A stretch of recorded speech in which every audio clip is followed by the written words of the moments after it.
আসসালামু আলাইকুম প্রিয় দর্শক, হিজরি সনের সফর মাসে আপনাদের সামনে হাজির হয়েছি নতুন ভিডিও নিয়ে।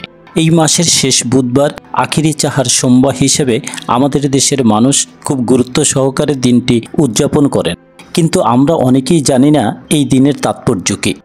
আখিরি চাহার সোমবার এটি একটি ফার্সি শব্দ যা হিজরি সনের সফর মাসের শেষ বুধবারকে বোঝায়।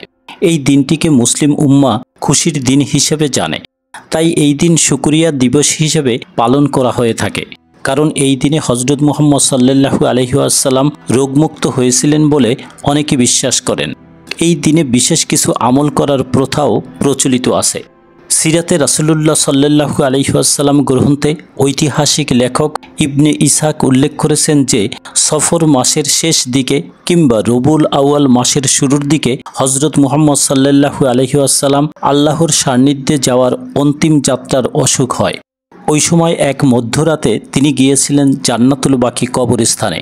সেখানে মৃত ব্যক্তিদের জন্য তিনি মোনাজাত করেন। শেষ রাতে ঘরে ফিরে তিনি অসুস্থ হয়ে পড়েন। হজরত মুহাম্মদ সাল্লাল্লাহু আলাইহি ওয়াসাল্লামের ওই অসুখ যে তার মৃত্যু যাত্রার সূচনা ছিল তা তিনি বুঝতে পেরেছিলেন। নবীজির মুক্ত কৃতদাস হিবার কথোপকথন থেকেও বিষয়টি জানা যায়। হজরত মুহাম্মদ সাল্লাল্লাহু আলাইহি ওয়াসাল্লাম মধ্যরাতে যখন কবরস্থানে যান তখন হিবাও সেখানে গিয়েছিলেন। হিবা বলেন, হজরত মুহাম্মদ সাল্লাল্লাহু আলাইহি ওয়াসাল্লাম আমাকে দেখে বললেন, আমাকে দুটো বিকল্পের একটি পছন্দ করতে বলা হয়েছে। এই জগতের সব সম্পদের ধনভাণ্ডারের চাবি ও দীর্ঘ জীবন, অথবা বেহেশত, আমার আল্লাহর দিদার এবং তাৎক্ষণিক মৃত্যু। হিবা বলেন, আমি বললাম, হে আল্লাহর রাসূল, আপনি প্রথমটি পছন্দ করেন। তিনি বললেন, আমি দ্বিতীয়টি পছন্দ করেছি।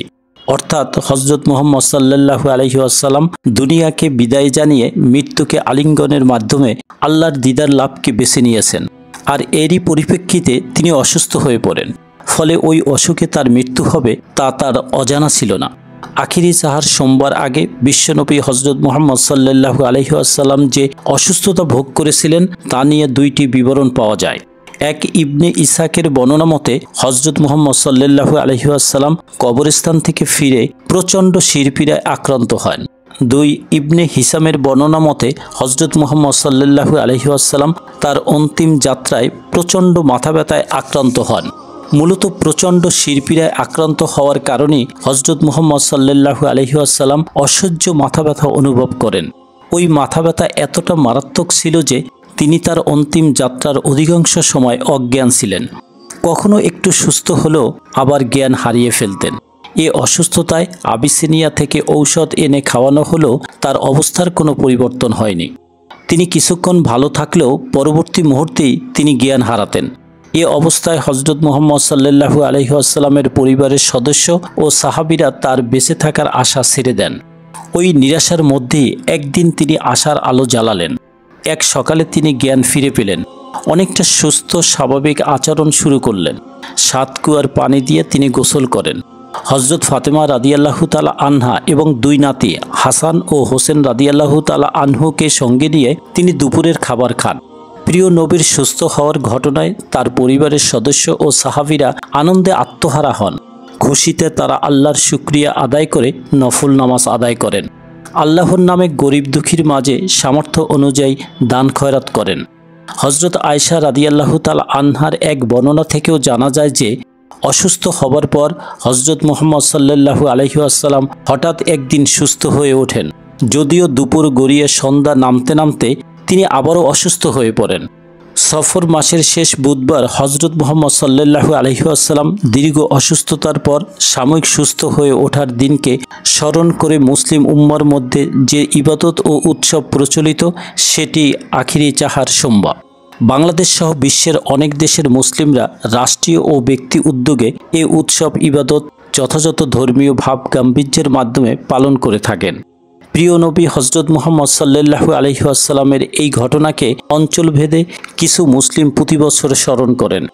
সফর মাসের শেষ বুধবার বিশ্বনবী সুস্থ হয়ে উঠেছেন বিদায় পার্সিক মুসলমানরা এর নামকরণ করেন আখিরি চাহার সোমবার। ভারতীয় উপমহাদেশের দেশ ও অঞ্চলগুলোতে বহু যুগ ধরে আখিরি চাহার সোমবার ইসলাম ও মুসলিম সংস্কৃতির অন্যতম অনুসর্গ হিসেবে পালিত হয়ে আসছে। এ অঞ্চলের সুফি সাধকসহ দিল্লি সালতানাতের শাসকবর্গ রাজকীয় পৃষ্ঠপোষকতায় এই আখিরি চাহার সোমবার পালন করতেন। বর্তমান সময়ে অনেকেই আখিরি চাহার সোমবার উদযাপন ও তাৎপর্য নিয়ে প্রশ্ন তোলেন। তাদের দাবি, আখিরি চাহার সোমবার পালনের বিষয়ে হাদিসের কোনো দলিল নেই, কিংবা পরবর্তী সময় সাহাবায়ে কেরামও এ দিনটি খুশির দিন হিসেবে উদযাপন করেছেন বা প্রতি বছর দান সদকা করেছেন এমন কোনো সুনির্দিষ্ট তথ্য নেই। তাই অনেকেই মনে করেন যে যেহেতু সাহাবায়ে কেরামদের যুগ এবং পরবর্তী সময় তা ছিল না, সে হিসেবে আখিরি চাহার সোমবার ঘটা করে পালনের কোনো যৌক্তিকতা নেই। তবে পৃথিবীর সব অঞ্চলের মুসলমানরা যথাযথ ধর্মীয় ভাবগাম্ভীর্যের সঙ্গে দিনটি পালন না করলেও এই উপমহাদেশের অনেকে এই দিনটিতে ইবাদত করে অথবা দান খয়রাত করেন। অনেকে মনে করেন উপলক্ষ যাই হোক, আখিরি চাহার সোমবার উপলক্ষে যদি কেউ নফল নামাজ পড়েন, আল্লাহর নামে গরিব দুঃখীর মাঝখানে দান খয়রাত করেন, তাতে ব্যক্তি ও সমাজের কল্যাণ সাধিত হওয়া ছাড়া অকল্যাণের কিছু আছে বলে মনে হয় না। তাতে দোষের কিছু নেই, কারণ দানে ইবাদতে মানুষ পরিশুদ্ধ হয়, সম্পদ বাড়ে। কোনো বর্ণনায় জানা যায় এই খুশিতে সাহাবাদের মধ্যে হজরত আবু বকর রাদিয়াল্লাহু তাআলা আনহু ৫,০০০, হজরত উমর রাদিয়াল্লাহু তাআলা আনহু ৭,০০০, হজরত আলী রাদিয়াল্লাহু তাআলা আনহু ৩,০০০ দিরহাম এবং হজরত আব্দুর রহমান বিন আউফ রাদিয়াল্লাহু তাআলা আনহু ১০০ উট দান করেন। কিন্তু পরবর্তীতে তারা দিনটি উদযাপন করেননি। আখিরি চাহার সোমবার পালন নিয়ে বাড়াবাড়ি করার কিছু নেই। তাছাড়া প্রত্যেক আরবি মাসেই রয়েছে সুন্নাত ইবাদতের দিক নির্দেশনা, আবার আছে সাপ্তাহিক ইবাদতের দিক নির্দেশনা, যা পালনে রয়েছে অনেক মর্যাদা ও সওয়াব। যেমন প্রত্যেক সপ্তাহে জুমার দিনের ইবাদত, সোম ও বৃহস্পতিবারে রোজা পালন। আবার রাসূলুল্লাহ সাল্লাল্লাহু আলাইহি ওয়াসাল্লামের নিয়মিত আমল ছিল প্রত্যেক আরবি মাসের ১৩, ১৪ ও ১৫ তারিখের নফল রোজা রাখা, যাকে আইয়ামে বীজের রোজা বলা হয়ে থাকে। এই আমলগুলো যেমন সহি আমল, তেমনি এর ফজিলতও অত্যন্ত বেশি, যা আমাদের জান্নাত পর্যন্ত নিয়ে যেতে পারে। তাই যে বিষয়গুলো নিয়ে দ্বিধাদ্বন্দ্ব রয়েছে, সে বিষয়গুলো এড়িয়ে যে কোরআন হাদিস দ্বারা প্রমাণিত আমলগুলোর বিষয়ে আমাদের বেশি বেশি উৎসাহী হওয়া উচিত।